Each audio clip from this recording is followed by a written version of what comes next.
Pemirsa, potret buram dunia pendidikan masih saja terjadi di berbagai daerah.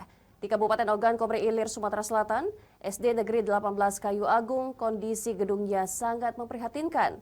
Plafon dan atap sekolah jebol, padahal sekolah ini terletak di pusat ibu kota kabupaten. Kondisi gedung SD Negeri 18 Kayu Agung sangat memprihatinkan. Banyak di antara plafon berikut atap sekolah yang jebol mengalami bolong, bahkan lantai sekolah pun sudah banyak yang rusak. Mirisnya, kondisi ini seperti terkesan ada pembiaran dan luput dari perhatian mengingat lokasi sekolah tersebut berada tidak jauh dari pusat ibu kota kabupaten. Kondisi tersebut diketahui sudah berlangsung lama, namun hingga sekarang tidak ada perbaikan. Orang tua wali murid pun khawatir jika hal tersebut akan membahayakan keselamatan anak didik saat menimba ilmu di sekolah. Apalagi saat ini sedang musim penghujan, otomatis ruang kelas akan banyak bocor dan tergenang air akibat hujan. Lah, nanti ada angin itu melayang kan nimpa anak-anak itu gimana?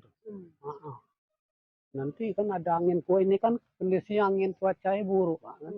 Jadi takutnya anak-anak sedang bermain, atapnya terbang nanti. Nah, itu kan. Jadi khawatir lah. Menyikapi hal itu, Dinas Pendidikan Kabupaten Oki akan segera menurunkan tim ke lapangan guna memastikan kondisi gedung tersebut sehingga ke depan bisa diambil langkah konkret. Kayu Agung. Jadi kedepannya kami akan mengirim tim untuk memastikan situasi dan kondisi sesungguhnya.